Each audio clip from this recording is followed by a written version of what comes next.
Magandang umaga pong muli sa bawat isa. Isang pagkakataon na tayo makapag-aral muli ng salita ng Panginoon. Buksan po natin ang ating Biblia sa aklat ng Exodus, chapter 20, verse 12. Babasahin ko po para sa ating lahat. Chapter 20, verse 12. Sinasabi po rito, "Honor your father and your mother so that you may live long in the land the Lord your God is giving you." Sabi naman sa may Ephesians, sa New Testament, sa aklat ng Efeso, Kapitulo 6, talatang 1 hanggang 3. Sabi rito, "Children, obey your parents in the Lord, for this is right. Honor your father and mother, which is the first commandment, with the promise that it may go well with you and that you may enjoy long life on the earth." Type mo na lang. Panginoong Diyos na aming mapagpalang Ama, purihin ka, sambahin ka, dakilain ka. Patuloy mo kaming patawarin sa aming mga pagkukulang, kasalanan at kahinaan. At ngayon, sa oras ito, dumudulog po kami sa iyo. Humihingi, Panginoon, ng iyong basbas na gamitin mo lamang ako, Diyos, maikling oras, Panginoon, ay may pahayag ang iyong salita ng buong buo. At the same time, ay mangusap ka sa puso ng bawat isa sa amin. Abutin mo po, Panginoon, ang bawat nakikinig, maging sa lahat, Panginoon, na maaabot ng mensaheng ito. Siya po ang kapurihan, sa ngalan ni Jesus lamang. Amen. Meron po isang napakahalagang okasyon ngayong linggong darating. Itong linggong ito pala, kung saan po ay ang sineselebrate ng mahigit 40 bansa. Bukod sa iba ay nakikisabay din. Pero ito po yung tinatawag nating Mother's Day. So, Happy Mother's Day po muna sa lahat ng nanay. At ang pagiging nanay po ay hindi lamang yung kung saan ay ikaw ay naging nanay sa sabihin biological mother ka, pero at the same time ay you are playing the role of a mother to someone or to someone who you actually cares. Ngayon, kasi po, ang motherhood ay isang mahalagang gampanin na binubuo ng isang pamilya. Ang pamilya po ang tinatawag nating pinakamaliit na unit o institusyon sa ating lipunang ginagalawan. Ngayon ang tanong, eto, gaano kahalaga ang pamilya or family? At ano ang role na ginagampanan nito sa ating lipunan? At ang ating mga pamilya ay merong struggle na o merong bang conflict na hinaharap sa mga nangyayari sa paligid natin o sa society natin? Ang katotohanan, meron. Huwag ka nang lumayo. Manood ka ng telebisyon, makinig ka sa radyo, pakinggan mo yung opinion ng marami. Sa panahon na itong nating ginagalawan, magbasa ka sa internet, pwede mo nang bastusin ng nanay mo o yung tatay mo. Pwede mo na silang, kapag meron kang opinion, yung pwede ka makipag-away sa kanila, makipagtalo ka sa kanila. Pero ang katotohanan ay ito po hindi tama. Dahil meron lumalabas na wala na tayong moral, pero para ma-define natin o ma-justify natin yung ating action na immoral, ay ginagawa natin amoral. Naglalagay tayo ng walang standard, kundi ang standard ay yung tayo. Kasi ngayon, sa panahon na ito, ang pinakamalaking struggle ng society, yung anak, hindi ko sinasabing ang magulang ay laging tama. Ang punto ko dito ay dahil minsan may tama ang anak, pag nanood ka ng movies ngayon, no, yung mga foreign movies, yung anak, kahit sabihin mong tama ka, dahil anak ka, hindi naman nararapat na kailangan basusin mo yung magulang. Yung, para bang kulang na lang siya ay lumabas sa iyo. Alam mo yun? At, isa yun sa mga factor. Maraming bagay tayong dadaanan. So, ngayong umaga nito ng linggo, pag-uusapan natin ang kahalagahan ng ikalimang utos. Para maintindihan natin bakit natin sineselebrate ang Mother's Day. At anong role na ginagampanan ng isang ina. At para sa mga magulang naman, sa ama at ina, lalo sa ina na ating sineselebrate ngayon, ito po'y nawa ay magsilbing paalaala sa atin o babala na gampanin natin ang ating role.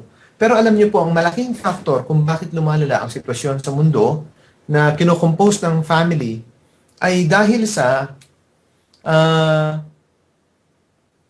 nakalimutan natin na tayo yung mga tao. And in our own weakness, parang ganito ang anak magaling mag-blame sa kanyang nanay o sa kanyang tatay. Ngayon, pag lumaki na siya, naging magulang na siya, gusto niya yung anak niya makikinig sa kanya. Pero hindi niya na-realize na siya ay magiging magulang din. So gusto ko lang po ibigyan din sa ating lahat na although mag-aaral tayo ng salita ng Diyos tungkol sa igalan mo ang iyong ama at ang iyong ina sapagkat ito ang utos na may kasamang pangako.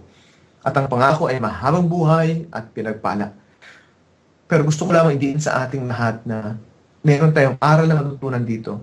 Kung ano man ang nangyayari pagtakbo ng mundo, ito pong ating tandaan. Ang salita ng Diyos ay hindi nagbabago at ito po ay tama lamang ating panuntunan sa buhay mula pa sa nakaraan sa ngayon at sa dating pang panahon. Ang salita ng Diyos ay hindi kumukupas, hindi kailanman nawawala ng kabuluhan. Ito ay laging applicable sa anumang henerasyon, sa anumang panahon, sa bawat pamilya, sa anumang lahi. Wala itong tinutukoy o sinasabing ito'y para dito lang o para dyan lang. Kaya gusto kong buksan natin minsan pa ang Biblia sa aklat ng Exodo, chapter 20, verse 12.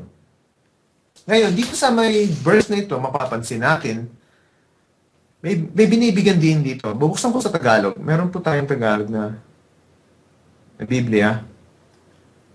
Sabi po rito,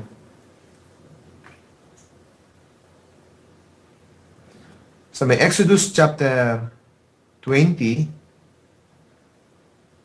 talatang 12. Binitin dito, igalang mo ang iyong ama at ang iyong ina upang ang iyong mga araw ay tumagal sa ibabaw ng lupa na ibinibigay sa iyo ng Panginoon mong Diyos. So, ito yung fifth commandment. Bakit tinawag itong bridge? The fifth commandment is the bridge commandment to remind us of our duties that we owe to our parents in terms of relationship. Pansinin niyo, tinanong si Jesus kung ano ang kautusan. Sinabi ni Jesus, love the Lord your God with all your heart, with all your soul, with all your mind, and with all your strength. And sabi pa niya, love your neighbor as you love yourself. In the Ten Commandments, in Exodus chapter 20, verse 1 to 17, yung verse 1 hanggang verse 11 ay ang apat na kautusan ng Panginoon na tumutukoy sa ating relasyon sa Kanya. Di ba? Mapapansin ninyo yun, binabanggit niya yun. Sabi ng Panginoon doon, ang unang-una niyang binanggit, at sinalita ng Diyos ang lahat ng salitang ito na sinasabi, ako ng Panginoon mong Diyos na naglabas sa iyo sa Ehipto, sa iyo sa lupain ng Ehipto, sa bahay ng pagkaalipin. So, sumunod ng mga talata. Magmula sa verse 1 ng chapter 20 ng Exodo hanggang verse 11, ito'y tumutukoy sa ating relasyon sa Panginoon. How can you love the Lord your God? Sinasabi, nakadiin doon. Sabi ni Jesus, love the Lord your God with all your heart, with all your soul, with all your strength, and with all your mind. And love your neighbor as you love yourself. So yung unang mga talata na yon ay tumutukoy sa relasyon mo sa Panginoon. Ngayon, sabi doon, kung talagang maayos ang relationship mo sa Panginoon, ito'y magsisimula sa ito'y magre-reflect sa iyong relationship sa iyong kapwa. Tapos, sino ang kapwa mo? Ang unang tinukoy ay sinabi doon, kung talagang maayos ang relationship mo sa akin. Kasi ang tinutukoy ng Panginoon dito yung attitude of the heart. Now, if your attitude with God is absolutely in connection, so hindi ka offline, no? Naka-online ka sa Panginoon, spiritually. So, kapag ganun ka, magre-reflect to sa iyo. Magli-link. Ang link na ito ay mag-bridge sa relationship mo sa iyong kapwa. At ang unang kapwa mo na dapat mong pahayagan ito ay ang iyong magulang. Hello, magandang umaga uli. Ang iyong magulang. Kung saan dinidin dito, ito yung utos na kung saan ay binibigyan din sa atin na ibig sabihin, bago ka maging magaling sa labas, simulan mo sa bahay mo. Doon ka muna magsimula. Magaling kang anak, magalang ka nga sa labas ng bahay. Pero sa sarili mong bahay, hindi ka gano'n sa magulang mo. Dahil ang katwiro mo, ang magulang mo ay hindi karapat dapat igalang. Pag tinignan ko sa pangtaong pananaw, may punto ka doon, may tama ka doon. Pero pag tinignan ko sa pananaw at standard ng God, wala. Kasi ang tinutukoy ng God dito, na igalan mo ang iyong ama at ang iyong ina, ay hindi ang kanilang pagkatao o yung kahinaan ng kanilang pagkatao ang magiging dahilan mo. Ang basis mo na dapat mo silang igalan dahil sabi ng God, ako ang nagsasabi. If you truly have a close relationship with me, then it will reflect your relationship with others. I'm speaking with you by experience. I don't have to put them in details. But I truly love my mother because, and I respected my mother, and I honor my mother because I love God first and foremost. Hindi perpekto ang aking ina. Marami siyang mga pagkukulang at kahinaan sa buhay.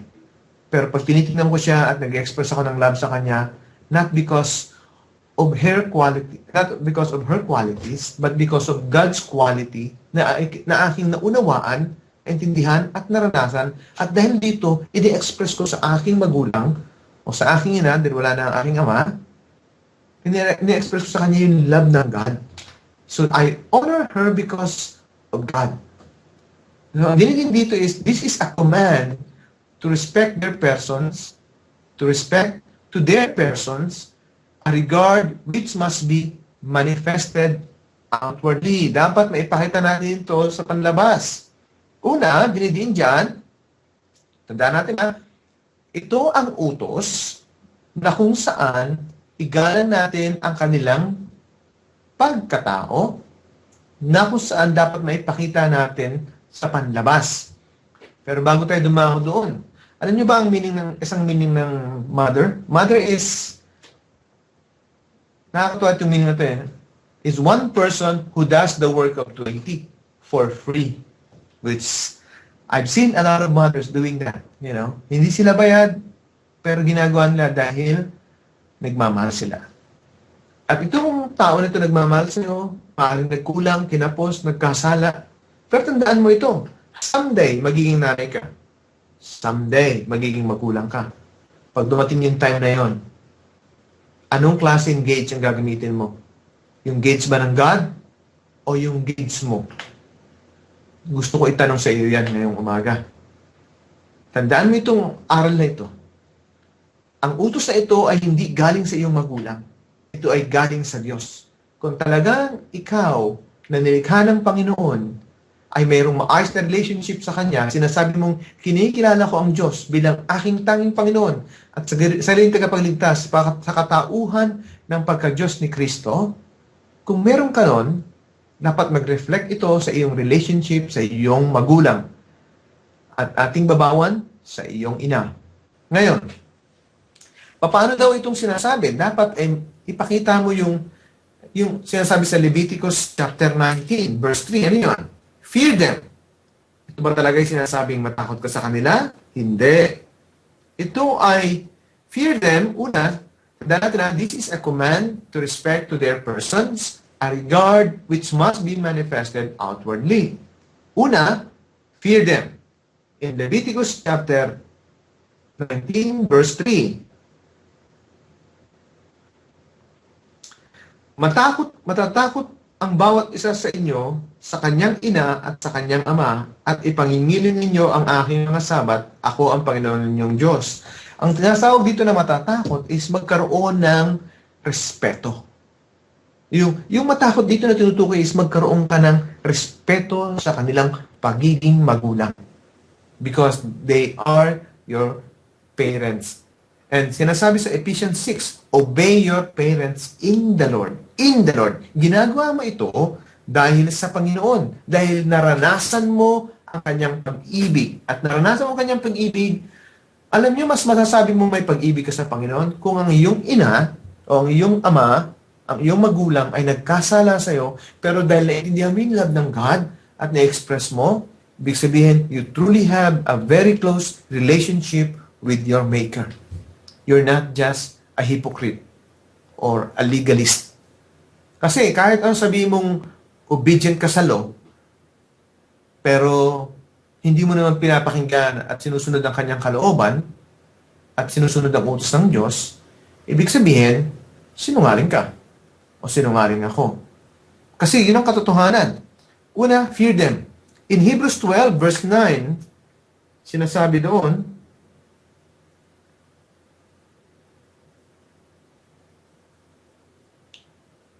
punta po tayo sa bagong tipan. In Hebrews 12, verse 9, sa mga Hebreo, chapter 12, verse 9, sinasabi rito, bukod dito, tayo'y nagkaroon ng mga ama ng ating laman upang tayo parusahan at sila'y ating iginagalang. Hindi ba lalong tayo ama ng mga espiritu tayo mabubuhay? Basahin po natin sa may English. Sinasabi rito, in NIV version, in Hebrews chapter 12, verse 9, basahin ko po sa inyo. Moreover, we have all had human fathers who disciplined us, and we respected them for it. How much more should we submit to the Father of our spirit and live? So, binibigyan din, galang natin sila. Alam po ninyo, ang paggalang sa ating mga magulang, hindi po standard ito ng tao. Hindi po ito panuntunan ng tao. Ito'y panuntunan ng Diyos. At sinasabi diyan, ang kabaliktaran ng paggalang ay yung pag-alipusta sa magulang. O kaya ay despise natin sila. Sabi nga sa Proverbs chapter 30. Sabi sa Proverbs chapter 30, ang ganito.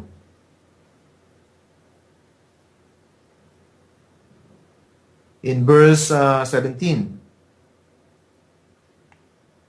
Chapter 30 ng Proverb ng Kawikaan, the eye that mocks a father, that scorns obedience to a mother, will be pecked out by the ravens of the valley, will be eaten by the vultures. Ako. Ulitin ko Pagka pinakinggan natin ito, ang mata na umaalipusta sa ama na sumusuway sa kanyang ina ay dudukutin ng mga uwak, ang kanyang mata at ipapakain sa mga vulture o sa buitre. Ano yun? Alam niyo kung ibig sabihin? Hindi po ito literal. This is not literal. Ang tinutukoy dito, kung igagalang mo ang iyong ina at ang iyong ama, ang kanilang pagiging ama at ina, dahil ang Diyos ang nagtatag nito, nagbibigay ng warning nito, nagbibigay ng reminder na to, ng kautusan na to, ang kabaliktaran nito, pag ginawa natin, we mock them, alam ninyo, dadanas ka ng parang winelcome mo yung kasakitan sa buhay mo. You welcome it. Kasi very clear sa Ephesians chapter 6, verse 1 to 3. Honor your father and your mother. Dahil ito yung utos na may kasamang pangako. Ano yung pangako? Mahabang buhay at pinagpala. Alam niyo kung bakit? Hindi dahil sa magulang mo. Kundi ang point ito'y utos ng Panginoon sa iyo bilang anak. So, ibig sabihin, kung hindi mo ito pakikinggan, hindi ang magulang mo ang sinasaktan mo. Kundi ang Diyos na siyang nag-utos nito na dapat mong igalang ang kanyang pagiging magulang sa iyo. Especially lalo na kung nanay mo. Alam mo ba ang kalagayan ng isang ina? Habang ipinapanganak kanya, ang kalahati ng kanyang buhay ay binibigay niya para sa iyo. So, sabihin, it doesn't matter kung ang nanay mo man ay naging hindi mabuting ehemplo sa iyo. Ang punto rito ay iginagalang mo yung kanyang pagiging ina because someday, kung ikaw ay babae, magiging ina ka din. Ngayon, anong gusto mong paraan ng paggalang sa iyo ng anak mo? Yung paggalang na sinasabi ng Panginoon o yung gauging na gusto mo mangyari? So kung ganyan ang sistema mangyayari, ang mundo ay patuloy sa paglala. Kaya tayo narito bilang mga anak ng Diyos ay upang pakinggan at ideklara ang kanyang kaluwalhatian sa lupang ito. So, pinakadidiin dyan. Una, bigyan natin sila ng paggalang. Pangalawa, pakinggan natin ang kanilang mga tamang utos. Hindi naman ito mabigat na aral. Hindi rin ito malalim. Sabi nga diyan, obey your parents in the Lord, for this is right. So, ibig sabihin, sinusunod mo ang iyong ina, sinusunod mo ang iyong ama, because dahil mahal mo ang Panginoon, dahil ito ang tama. Hindi mo ito ginagawa dahil napipilitan ka because you love the Lord your God with all your heart, with all your soul, and with all your mind. And you love your neighbor as you love yourself. So, yung pangatlo, under sa ito ay utos, na kung saan pinakikinggan mo ang kanilang mga pagtutuwid. Okay? Pinapakinggan mo ang kanilang mga instructions. Pinapakinggan mo ang kanilang mga correction. Kahit na kung minsan ito ay mabigat sa kalooban mo, pero alam mong ito'y tama, alam mong mabuti ang kanilang layunin. Ang punto rito, ang magulang mo ay tao din, kagaya mo. Hindi niya nababasa ang lahat sa isipan mo, pero kung ang kanilang mga sinasabi sa iyo ay para sa ikabubuti mo, whether you like this or not, you better listen. Because hindi sila nagsasalita para sa ikasasama mo. Especially kung ang sinasabi talaga nila ay para sa ikabubuti mo. Minsan natatawa ako, may mga kabataan na gusto nila maging independent, pero pagdating sa paghingi ng baon, sa magulang pa rin hihingi. Aba, kung talagang gusto mo maging independent, magtrabaho ka, magsikap ka. But in the end of the day, it doesn't mean that you're independent, you can just simply mock your parents. No. Because God said, honor your father and mother. Ibabalik po natin lagi ang katotohanan na ito. Tandaan po natin, ang isang tunay na kumikilala sa Panginoon, ang salita ng Diyos, ang kanyang panuntunan sa buhay at pananampalataya. Hindi ang sinasabi ng kapitbahay, hindi ang sinasabi ng media, hindi ang sinasabi ng kung sino mang kulapo na kilala sa lipunan ito, kundi ang sinasabi ni Kristo. Naalala ko tuloy sinabi ni Billy Graham, sa panahon na ito, kung saan tayo ay maingat sa pagsasalita dahil ayaw nating ma-offend ang sinuman. Pero hindi tayo nag-iisip kung ma-offend natin ang God. Dahil gusto lang natin ay mapasinayaan o mapasaya ang damdamin ng mga tao. But for me, honestly, sinasabi nga ni Joshua, for me and my house, we will serve the Lord. So, ating ipakataas ang kautusan ito. At pang-apat sa ilalim sa komanda ito,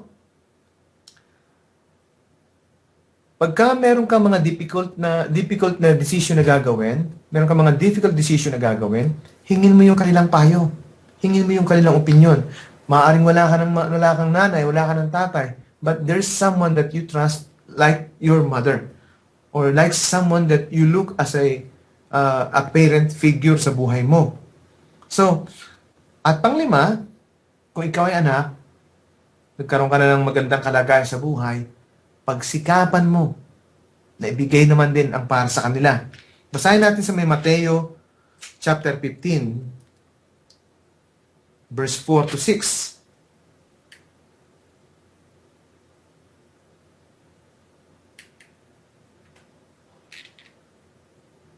Matthew chapter 15 verse 4 to 6.